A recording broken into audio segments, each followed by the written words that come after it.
Students welcome back. Chapter 16 light. इस part second video में हम आज स्टडी करेंगे reflected light can be reflected again, multiple images and about of eye. ठीक है, first of all reflected light can be reflected again मतलब एक बार परावर्तित जो प्रकाश होता है वो दोबारा से परावर्तित हो सकता है। इसके लिए हम अगर ये देखते हैं कि जैसे ये बार्बर शॉप है, इसमें ये आगे एक मिरर लगा हुआ है और यहाँ पर ये जो बार्बर है, बार्बर कटिंग करता है इसके, और ये पिछले वाले जो बाल है इसके ये दिखाना चाहता है। तो इसमें क्या करता है, ये पीछे एक इसके मिरर लगाता है और इससे ही इसको पिछले बालों को दिखाता है।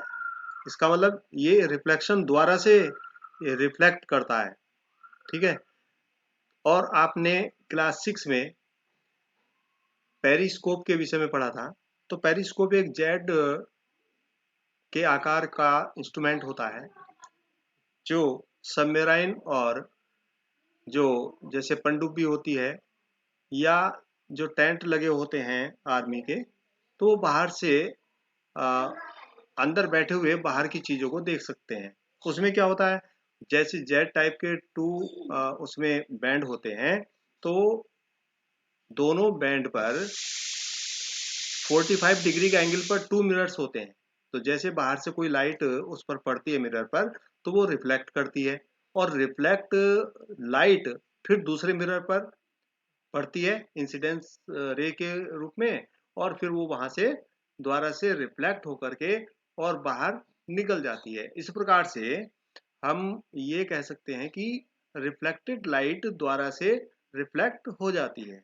ठीक है, मल्टीपल इमेजेस, मल्टीपल मीन्स बहुत, बहु प्रतिबिंब, मतलब एक चीज के बहुत सारे प्रतिबिंब कैसे बन सकते हैं। ठीक है, तो उसके लिए एक एक्टिविटी हम देखते हैं। इसके लिए हमें क्या करना होगा कि टू मिरर्स लेंगे। ठीक है, टू मिरर्स लेकर के उनको ऐसे कंबाइन करेंगे। जैसे यहाँ पर ये आपको दिखाया जा रहा है, ये राइट एंगल पर दो मिरर रखे हुए हैं और बीच में एक कॉइन रख दिया है इसके। ठीक है, राइट एंगल पर हैं ये दोनों मिरर। अगर हम इस के बीच में यहाँ पर ये कॉइन रखते हैं तो हमें इन मिरर्स में इस कॉइन के 3 इमेज दिखाई दे रहे हैं।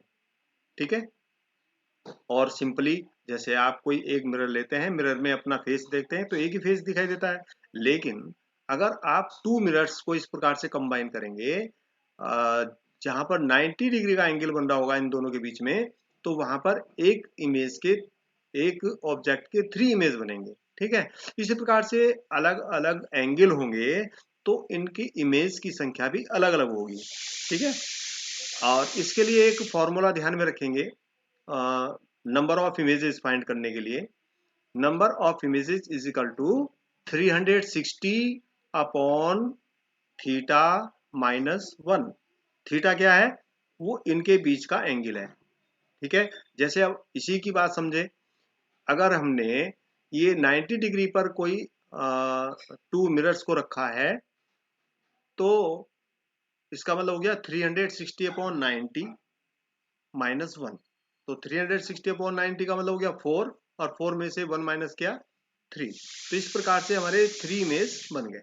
ठीक है, इस प्रकार से 60 डिग्री का भी हो सकता है।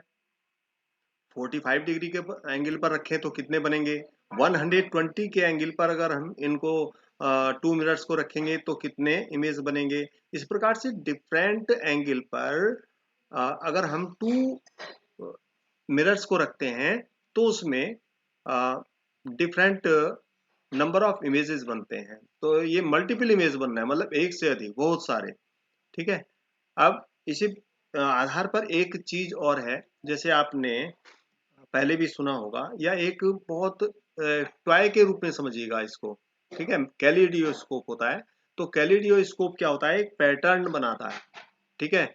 इसको बनाने के लिए हम क्या करते हैं, ये 3 स्ट्रिप्स लेते हैं प्लेन मिरर की, लगभग 15 सेंटीमीटर इसकी लेंथ हो और 4 सेंटीमीटर इसकी ये ब्रेथ, ठीक है। इस प्रकार के 3 स्ट्रिप्स हैं और इन 3 स्ट्रिप्स को हम क्या करते हैं, इस प्रकार से ज्वाइन करते हैं, जैसे एक प्रिज्म बन जाता है, ठीक है। ये एक मिरर की स्ट्रिप है, ये दूसरे मिरर की है, ये तीसरे मिरर की है, ठीक है। और इसको हम क्या करते हैं, जैसे टेप होता है, तो टेप से इनको एक जगह इस प्रकार से बैंड कर लेते हैं, बांध लेते हैं एक जगह, ठीक। अब एक कार्डबोर्ड लेते जो सिलेंडर होता है, कार्डबोर्ड का सिलेंडर हो सकता है या चार्ट पेपर का हो सकता है, ठीक है। तो ऐसा एक सिलेंडर टाइप हम ट्यूब लेते हैं और उसमें उसकी जो लंबाई है इस स्ट्रिप से लगभग 2 और 3 सेंटीमीटर अधिक होनी चाहिए, ठीक है। जैसे ये हमने ले लिया एक सिलेंडर पाइप है। अब हम क्या करते हैं, इसी की जो ये सर्कुलर इसका एंड है, ये दोनों ओर से खुला हुआ है पाइप, ठीक। अब इसके अंदर हमने इस स्ट्रिप को रख दिया, ये प्रिज्म को इसके अंदर रख दिया, ठीक। और जो ये सर्कुलर एक हमने कार्डबोर्ड डिस्क ली है, इसमें एक होल किया बीच में, ये होल करने के बाद में हम इसको एक साइड से बंद कर देते हैं। अब बंद करने के बाद में हम क्या करते हैं, इसकी दूसरी साइड देखते हैं। दूसरी साइड में ये जो हमने आ, ये प्रिज्म वाली जो स्ट्रिप रखी थी, इसके ऊपर एक ग्लास, प्लेन ग्लास मतलब ट्रांसपेरेंट, उसकी इसी प्रकार से डिस्क बना करके रख देते हैं। और उसके बाद में उस पर, जैसे आपने देखा होगा बहुत सारी जो बैंगल्स होती है ना टूट जाती हैं, जैसे आपकी मदर के हाथ में जो बैंगल्स हैं वो नहीं पहनते हैं तो कभी कभी वो टूट जाती हैं, और टूटने के बाद उनको कलेक्ट कर लें, डिफरेंट कलर्स की होंगी, और उसको ये जो हमने इसमें इसको रखा था गिलास की प्लेट को, उसके ऊपर से इस बैंगल्स के जो पीसेज हैं उनको रख देंगे, ठीक है। और उसके बाद में एक जो घिसा हुआ कांच होता है, उसी की इसी प्रकार की एक डिस्क बनाते हैं और उससे इसको बंद कर देते हैं। इस प्रकार से हमारा एक एलईडी स्कोप तैयार हो जाता है। अब हम क्या करते हैं, इसको देखते हैं, ये जो हमने ये जो एक डिस्क लगाई थी ना, इसमें एक होल किया था, छेद किया था, तो हम इस होल की ओर से इस के अंदर देखते हैं, और अंदर देखते हैं तो हमें इसमें एक पैटर्न दिखाई देता है उन कलर्स का, जो कलर अलग अलग हमने उसमें भरे थे ना बैंगल्स के, टूटी हुई चूड़ियों के। तो उससे क्या होता है, हम इस होल के द्वारा इसके अंदर देखते हैं, और होल के अंदर देखते हैं तो उसमें एक पैटर्न दिखाई देता है उस कलर का। और उसके बाद में अगर हम इसको रोटेट करते हैं तो रोटेट करने पर डिफरेंट पैटर्न्स इसमें हमें दिखाई देते हैं, ठीक है। तो इस प्रकार से एक हमारा एक टॉय तैयार हो जाता है। अब हम बात करते हैं सनलाइट की। तो सनलाइट व्हाइट और कलर्ड, सनलाइट जो है व्हाइट है या कलर्ड है, उसमें बहुत सारे कलर हैं। तो इसके देखने के लिए इस प्रैक्टिकल को करते हैं हम। इसके लिए भी एक प्रैक्टिकल इस प्रकार से करें, जैसे एक ये हमने बाउल ली और बाउल के अंदर पानी भर लिया, और पानी भरने के बाद में इसमें एक ये प्लेन मिरर की स्ट्रिप रख दी, ठीक है। और इसको क्या करते हैं, ये ऐसी जगह पर रखते हैं जहां पर जैसे विंडो है तो विंडो में लाइट आ रही हो, और वहां से वो लाइट का रिफ्लेक्शन किसी वॉल पर पड़े ऐसे। और इस वॉल पर हमने एक ये व्हाइट कलर की जो है एक शीट लगा दी, ठीक है। अगर हम यहाँ से जो ये रिफ्लेक्शन हो रहा है लाइट का, तो लाइट के रिफ्लेक्शन को अगर हम यहाँ पर वॉल पर देखते हैं तो इस प्रकार से इसमें कलर दिखाई देते हैं अलग अलग, ठीक है। तो इसमें 7 कलर्स होते हैं, जो रेनबो वाले कलर्स होते हैं वही इसके कलर होते हैं।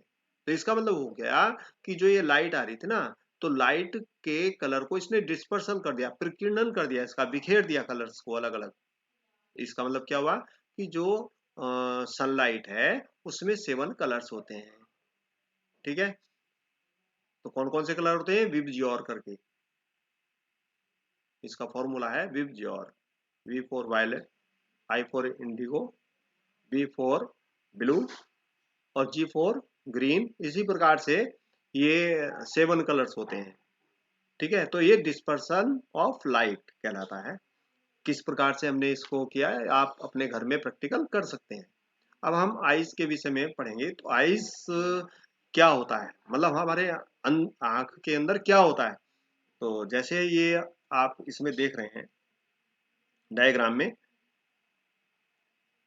एक तो हमें ये सिंपली हमें अपनी जैसे आई होती है दिखाई दे रही है।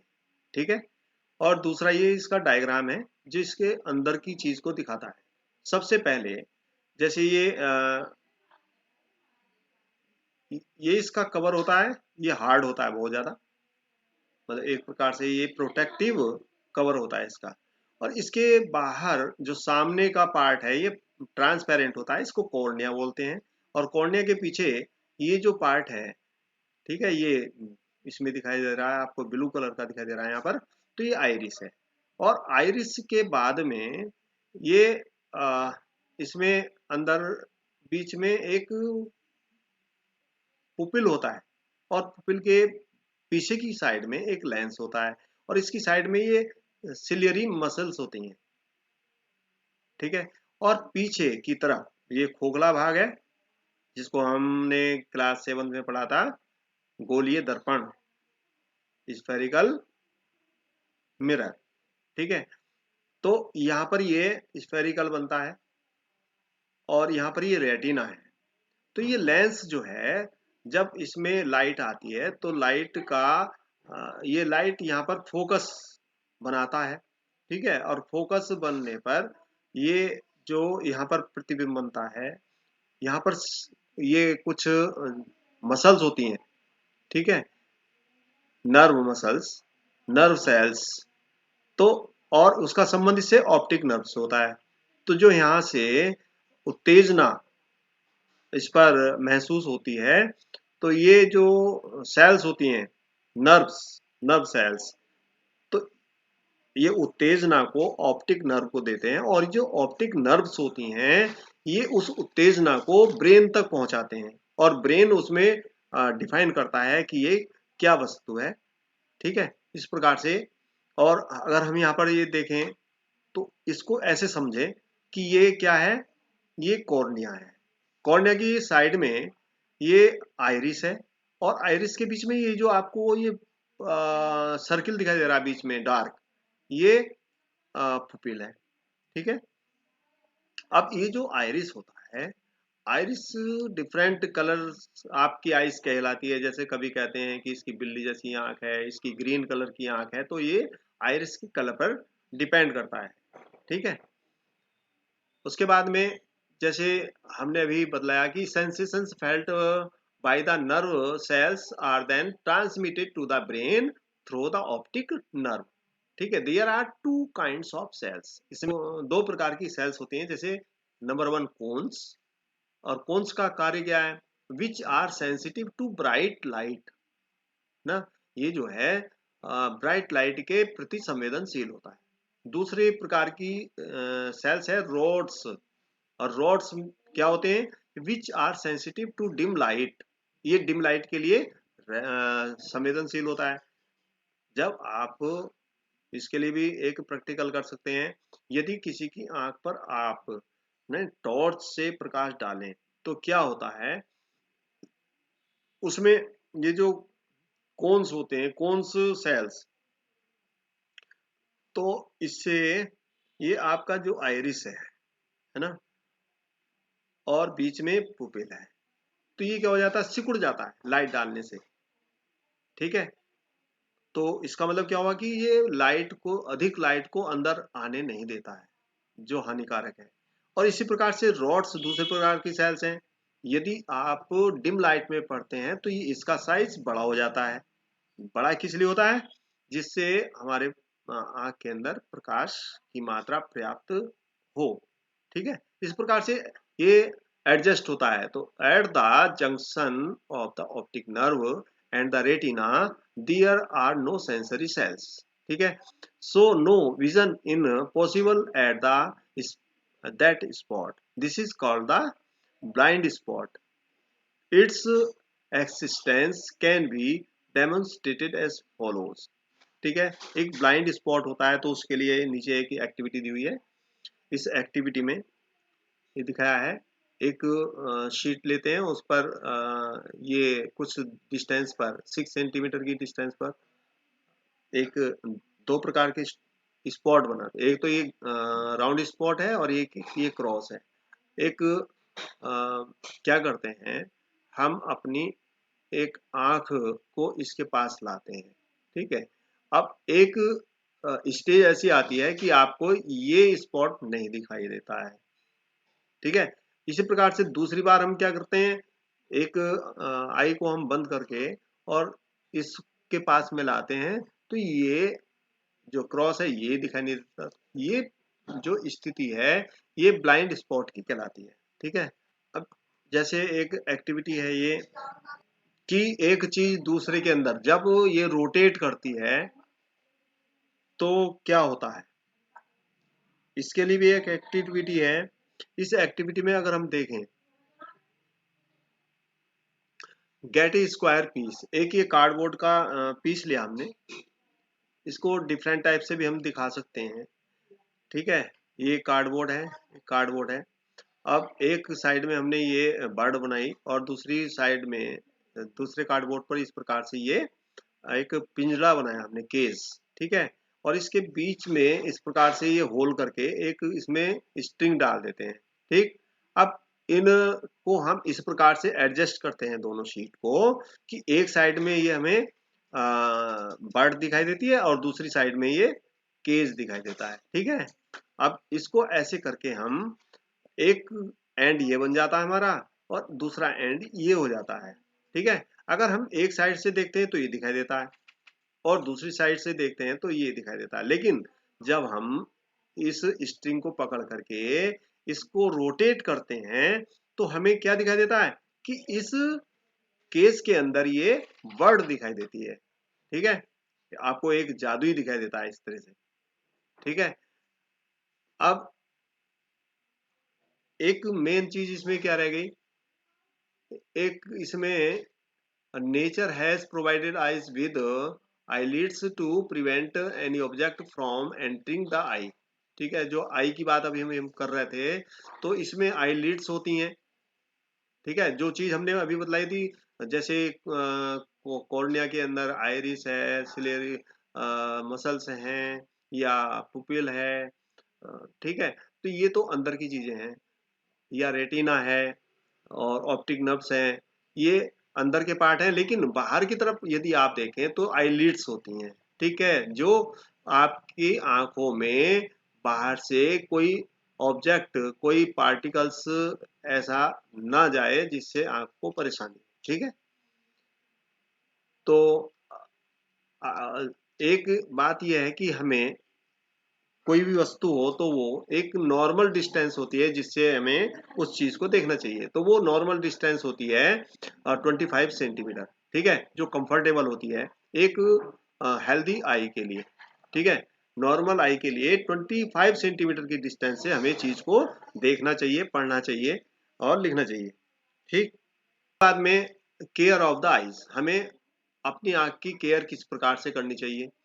तो सबसे पहली बात तो यही है कि यदि आपकी आंखों में कोई परेशानी है तो आपको डॉक्टर के पास जाना चाहिए और वो एडवाइस देता है आपको कि आपको स्पेक्टिकल का यूज करना है, तो यूज सुइटेबल स्पेक्टिकल्स। ठीक है, और टू लिटिल और too much light is bad for eyes, बहुत कम लाइट में या बहुत अधिक लाइट में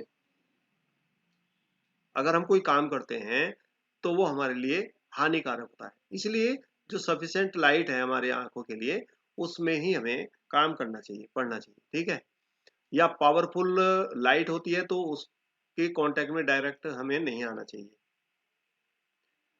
लैंप और a laser torch can injure the retina. ठीक है, अगर लेजर टॉर्च होती है या डायरेक्ट टॉर्च का प्रकाश अपनी आंख पर नहीं आने देना चाहिए, या डायरेक्ट सनलाइट को हम अगर देखें तो वो भी हानिकारक होता है।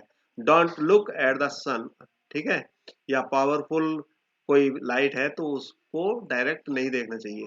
और कभी यदि आंख में कोई चीज पड़ जाती है, पार्टिकल्स पड़ जाते हैं, तो आंखों को रगड़ना नहीं चाहिए बार बार हाथों से। क्या करना चाहिए, क्लीन वाटर को लें और उससे आंखों को साफ करें। बार बार पानी के, जिसको हम झपके कहते हैं, वो पानी आंखों में डालें और उससे आंखें साफ हो जाती हैं। ठीक है, always read at the normal distance, हमेशा जो नॉर्मल डिस्टेंस होती है पढ़ने के लिए 25 सेंटीमीटर, तो उसी के अकॉर्डिंग हमें बुक को रख करके पढ़ना चाहिए। One should therefore include in the diet components with have vitamin A, raw carrots, broccoli and green vegetables। इसके बाद में ये सारी चीजें तो हैं ही, लेकिन हमारे भोजन में विटामिन ए की मात्रा होनी चाहिए, जो हमारी आंखों की को स्वस्थ रखने में हेल्प करती हैं। ठीक है, उसमें बहुत सारी जैसे वेजिटेबल्स हैं, ग्रीन वेजिटेबल्स या फ्रूट्स हैं, उनका यूज करना चाहिए।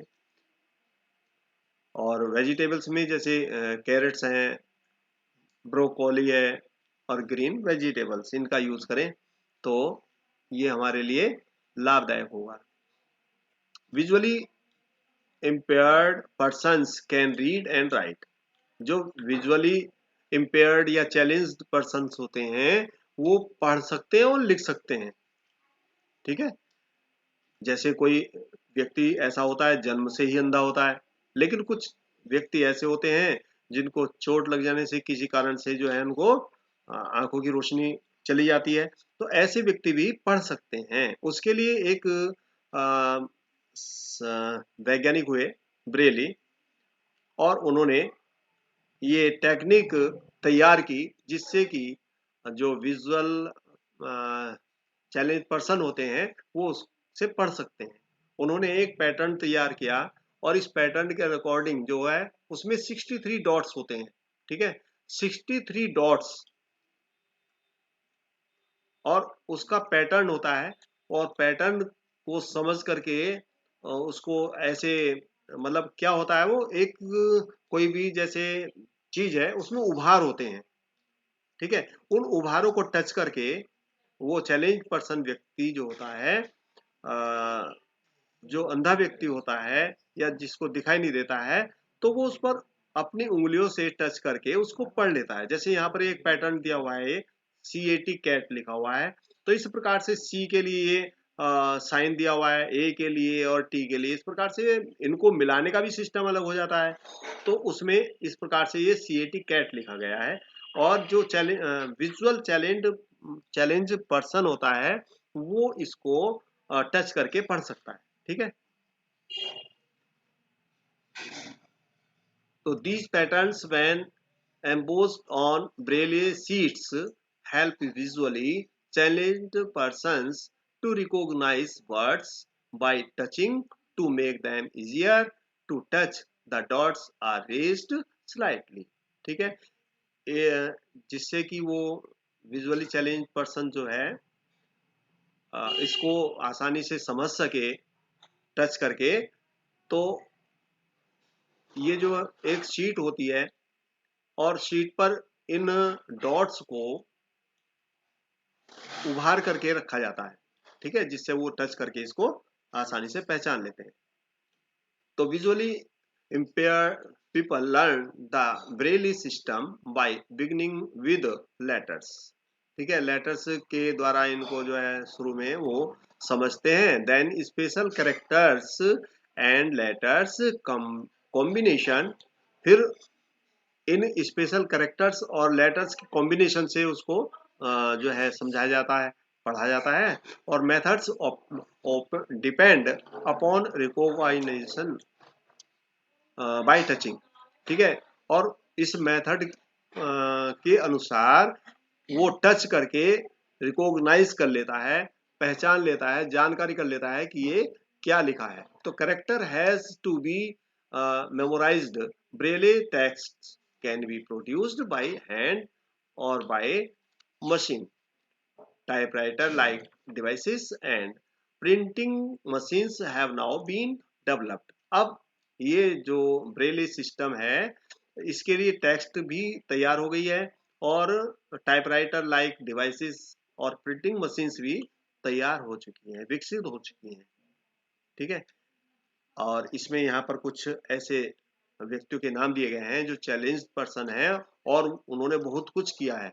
ठीक है, जैसे एक some visually impaired Indians have great achievements to their credit, और Divakar a child prodigy has given amazing performances as a singer. Singer के रूप में इस दिवाकर नाम के बच्चे ने जो है बहुत अच्छा काम किया और सफलता प्राप्त की है। ठीक है, इसी प्रकार से एक Ravindra Jain, born completely visually impaired, obtained his संगीत प्रभाकर डिग्री फ्रॉम इलाहाबाद। ठीक है, इसी प्रकार से रविंद्र जैन एक बिल्कुल जन्म से ही अंधा बच्चा पैदा हुआ और उसने जो है एक संगीत प्रभाकर की डिग्री होती है उसको प्राप्त किया है इलाहाबाद से। ठीक है, he had shown his excellence as a lyricist, singer and music composer। Lal Advani himself visually impaired, established an association for special education and rehabilitation of disabled in India। Besides this, he represented India on Braille problems in UNESCO। और इसी प्रकार से एक Helen A Keller, an American author and lecturer. ठीक है, ये American है और यहाँ से हमने ये 3 ऐसे इंडियन पर्सन्स के विषय में जानकारी की। और ये Helen A Keller, an American author and lecturer, is perhaps the most well-known and inspiring visually challenged person। She lost her sight when she was only 18 months old। ठीक है, ये अमेरिकन एक लेखक और लेक्चरर हुई। ठीक है, ये लेडी है और जब ये 18 मंथ्स की थी तभी इनकी जो है आई साइट समाप्त हो गई थी, मतलब दृश्य जो इनका आंखें थी वो रोशनी चली गई थी आंखों की। तो इस प्रकार से but because of her resolve and courage she could complete her graduation from A university. ठीक है, इसके बाद भी उसने क्या किया, ग्रेजुएशन की डिग्री प्राप्त की यूनिवर्सिटी से, और she wrote a number of books, और उसके बाद उसने जो है बहुत सारी बुक्स लिखी। The story of my life, जैसे उनमें से एक बुक का नाम है स्टोरी ऑफ माई लाइफ 1903 में। ठीक है, तो इस प्रकार से हम ये देखते हैं कि बहुत सारे विजुअल चैलेंज पर्सन्स ने बहुत बड़े बड़े काम किए हैं जो एक आंखों वाला व्यक्ति भी नहीं कर सकता है। ठीक है, तो इसी प्रकार से ये हमारा चैप्टर फिनिश होता है। Thank you.